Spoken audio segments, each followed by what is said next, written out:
If Sauron can muster beasts alongside Uruks, his war machine will be unstoppable.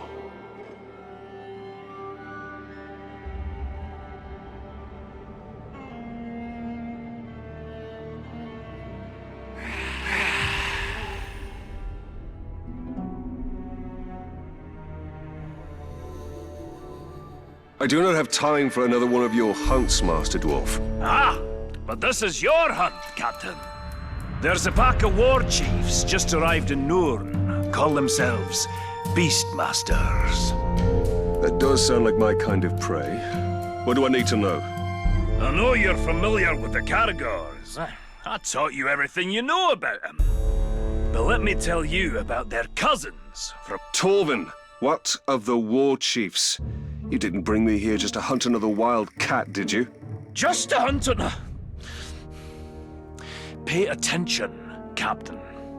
These Caragaths are a silent, stealthy breed from beyond Nurn. And they can sneak up on just about anything. And what's worse, this new beast tamer has been burning the brushlands to the north. He means to capture them and break their will. Twist them into Sauron's war machine. Every war chief is a scourge upon this land.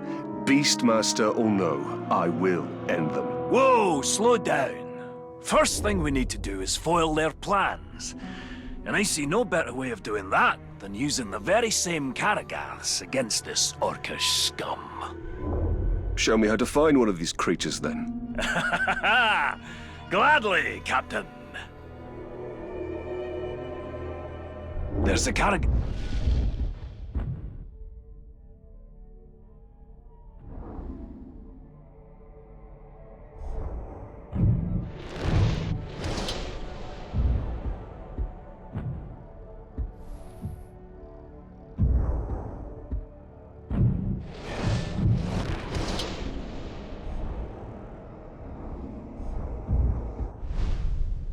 hiding in those bushes.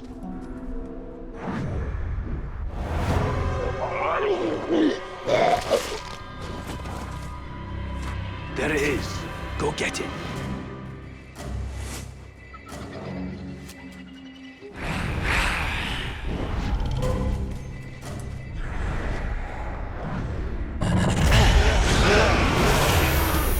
Ah, this beast does look useful.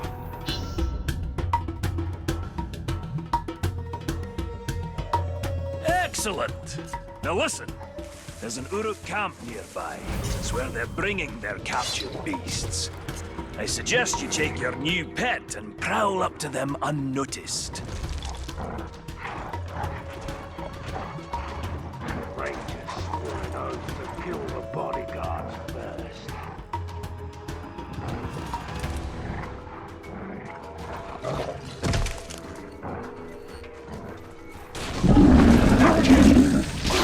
Did you hear that?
Kill that beast!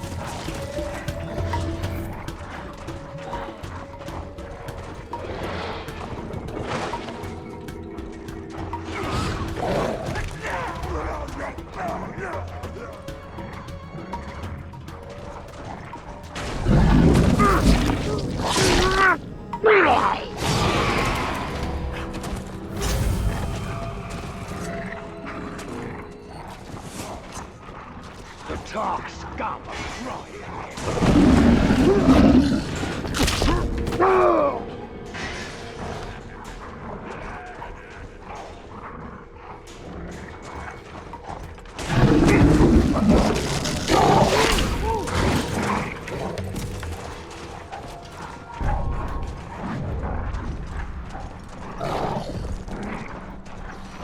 Crossbows are hungry.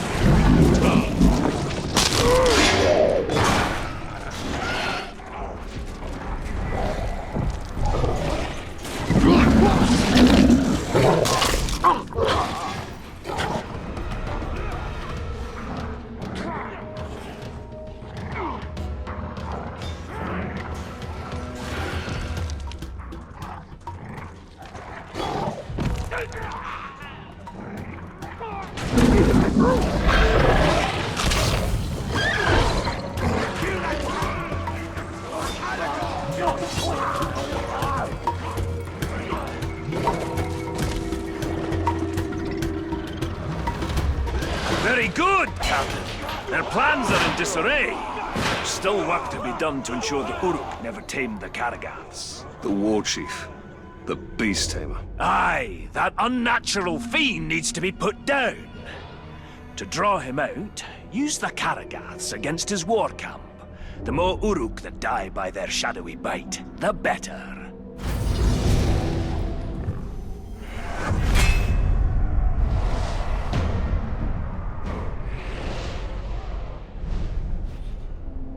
I will not let the Uruks exert mastery over these Karagaths. They are too dangerous.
No!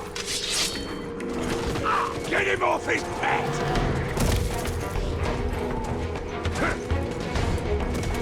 Wait! I smell something.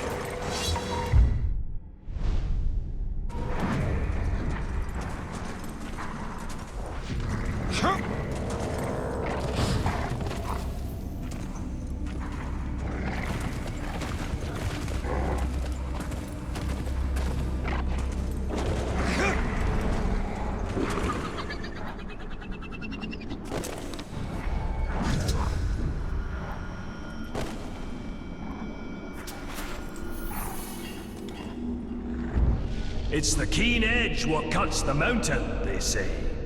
But after days of hacking through Uruk heavy plate and Karagor hide, these blades aren't going to sharpen themselves. Our weapons are extensions of ourselves and demand respect. A well-honed blade sharpened with a genuine dwarven whetstone can make the difference between being a hunter or the prey. My brother Gorvin once took a swing at a Karagor, and his axe landed with a thud instead of a slide. He lived to tell the tale and has been sharpening his blade every night since then. It's the keen edge what cut...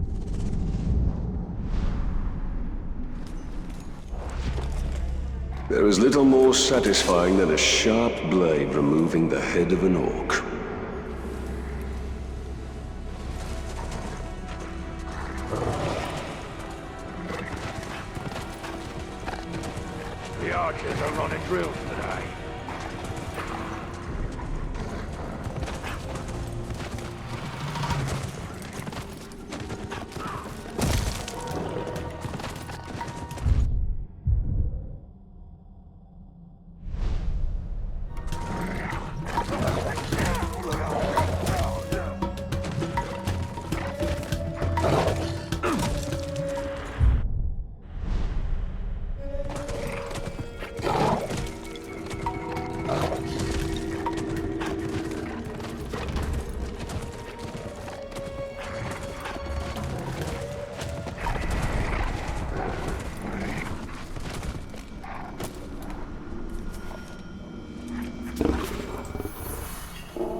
You'd think the sight of a lone peak in the countryside would bring cheer to a dwarf's heart.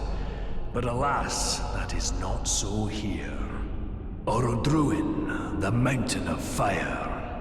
This volcano stands alone on the plateau of Gorgoroth, but the whole of Mordor seems to dwell in its shadow. It's said Sauron chose this land for his domain because of that mountain. And I hope it suits him. Even dormant, anyone unlucky enough to travel these lands has that hill to thank for choking this acrid air, filling our lungs with ash and our hearts with dread.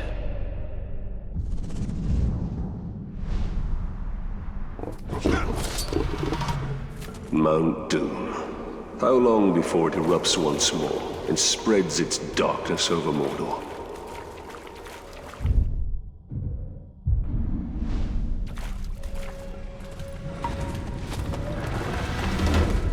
Captain said there's reports that the ranks might be in the air.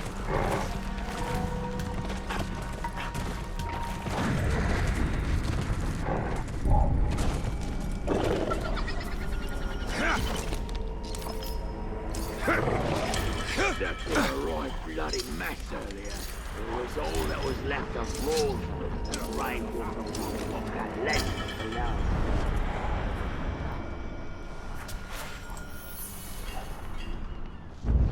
If it's worthy game and a respectable trophy you're after, the Caragor roam Mordor in ferocious packs.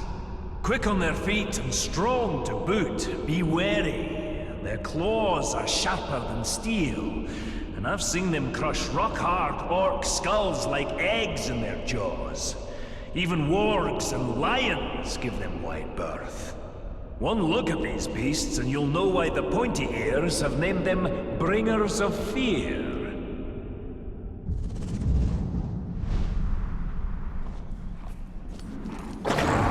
First the Caragors, now the Caragaths. How many ways has Mordor to kill a man?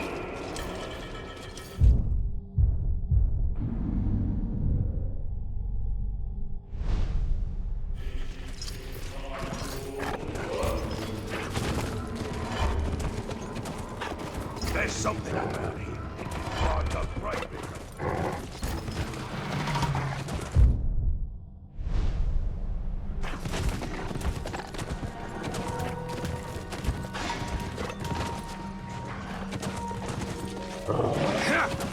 Remember what the war chief told us about how to fight?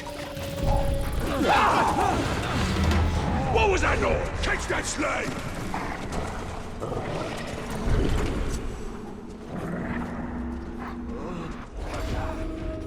Pigskins aren't even worth killing!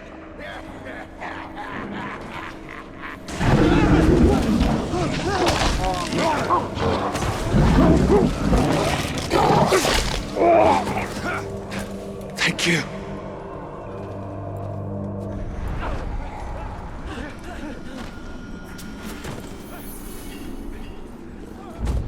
Slow moving, but nigh unstoppable, these great beasts appear to be distant cousins of the six-tusked Mumakil. Even a great hunter like myself has never brought down one of these beasts as a trophy. But they're not difficult to track. The very earth shakes under their thundering feet. It's wise to keep on your toes when you're around them so you don't end up underneath theirs. I've seen them rampage and crush orc, troll, and man alike into jelly.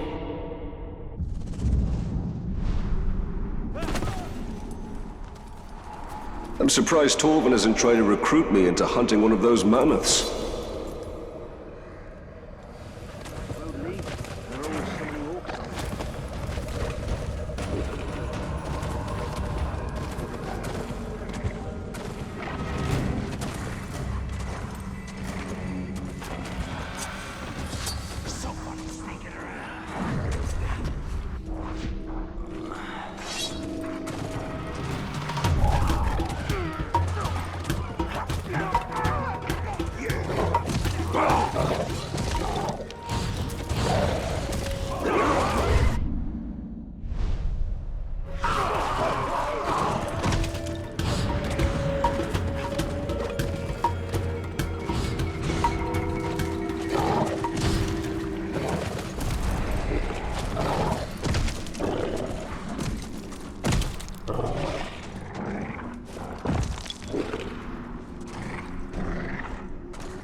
my travels, I've amassed a worthy collection of treasure and trophies, heads and hides from all manner of foul beast, and even some lovely trinkets from the Second Age.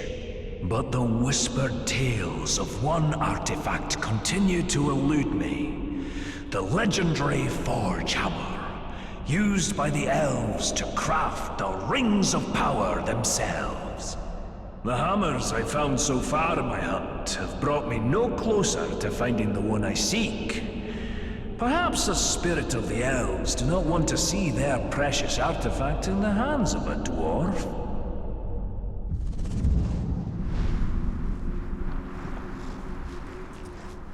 Torvin will never understand how closely this hammer is bound to our fate, and that of all Middle-earth.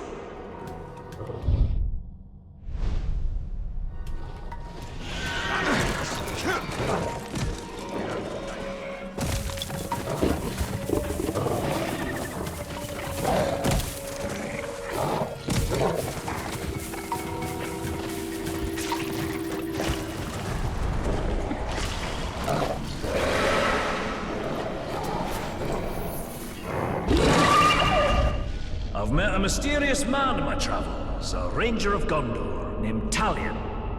Over our fire, I asked after his weapons, impressive in their craftsmanship. A handsome blade, Orphael, has been at his side since his days stationed at the Black Gate, defending the borders of Gondor. But his dagger, Ahar, carries a sad tale. It too was once a mighty sword, carried by his murdered son, broken the night he died. Talion tells me Akarn means vengeance, and I have a feeling the blade will fulfill the meaning of its name.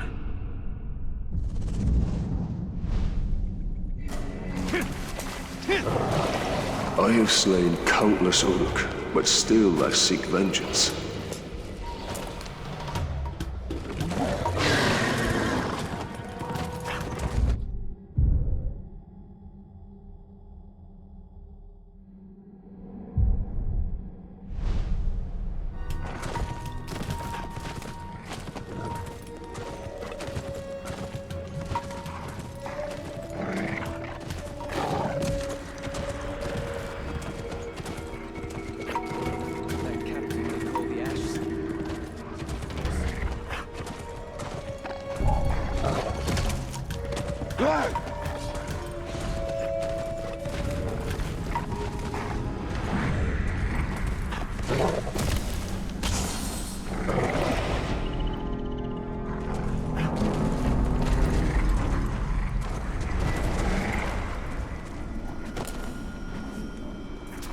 Probably smartest to always be... Few things in Mordor cause even the Uruks and trolls to quake in fear. And one such beast is the rare horned Graug. Standing nearly 5 dwarves tall, they're nigh unstoppable juggernauts of wanton destruction. Their very skin is tougher than leather, resistant to even the sharpest steel, if you can get close enough to strike a blow. What I wouldn't give for a mithril blade on my next hunt for these dire monstrosities.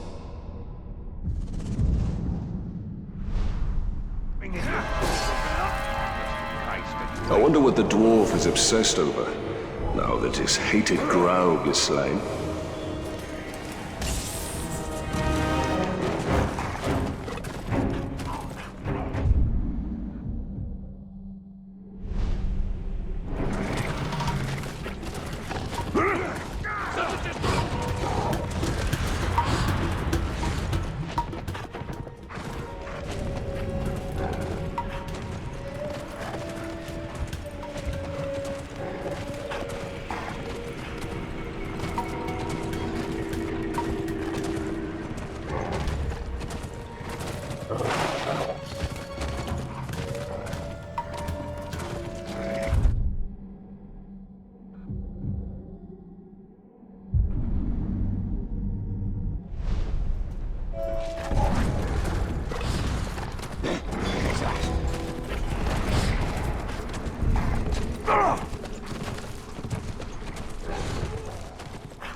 Among the orcs of Mordor, their greatest are the fighting Uruk-hai. And among them, their vicious captains reign over the tribes and armies with ironclad fists. I've dodged more than one pack of foul Uruk on my hunt to these dire lands, and I've stolen glimpses of the rite of ascension among these foul folk.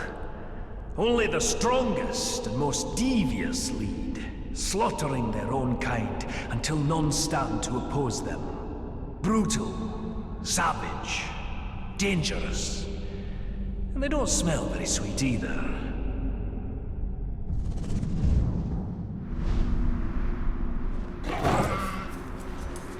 No doom keeps this dwarf from the grave. His first death will be his last, and his courage is impressive.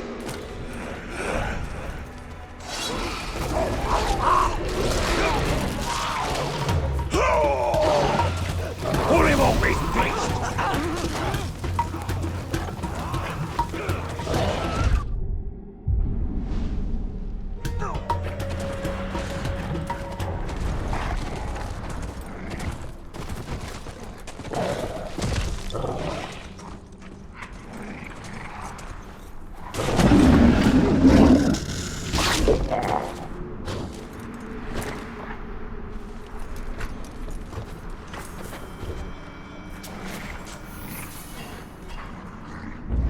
Mordor is in no short supply of terrible tales, and few more dreadful than the Black Captains of Sauron. I have never laid eyes on them myself, but their descriptions to me are the stuff of nightmares.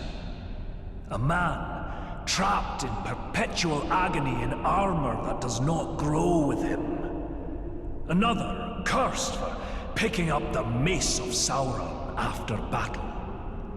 And the mightiest among them, the Black Hand, is not spoken of in passing in these lands. May my beard grow ever longer ere I cross paths with these villains. I'll stick to hunting fairer game.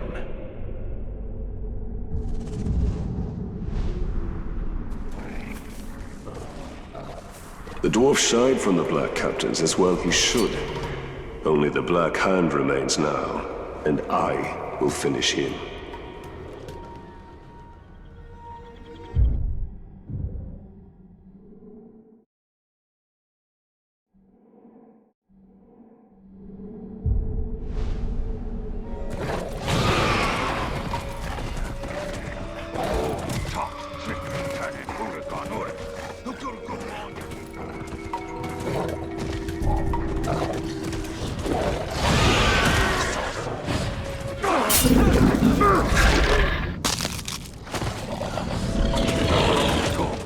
Don't stop fighting, Ranger!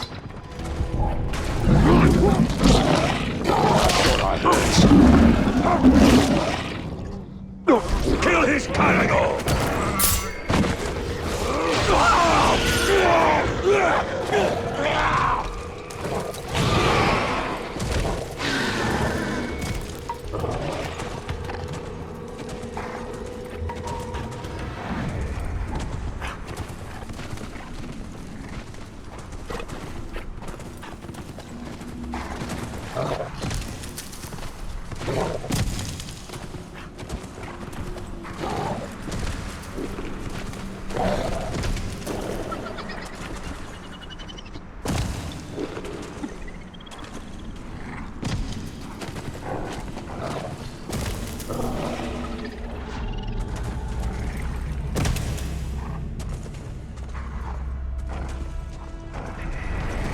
You could throw a slave's head in the air.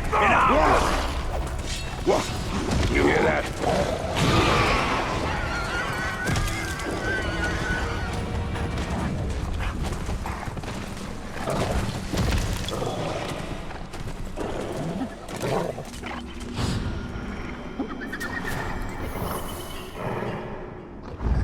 The solitary pass between the Valley of Udun to the north and the plateau of Gorgoroth to the south is guarded by the dread, graven image of Sauron himself, with the great kinds of men held subjugated in chains.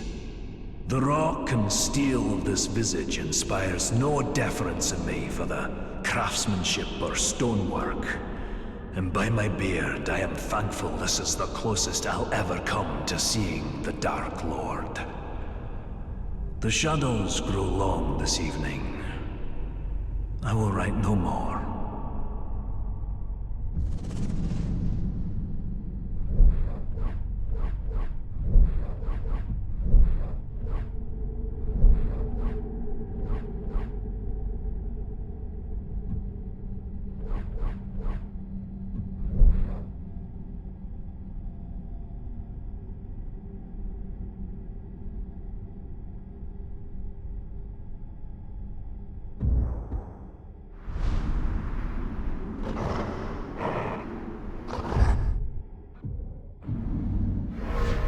I'd have liked to see Torvin's face when that statue came tumbling down and Sauron's head crashed to earth.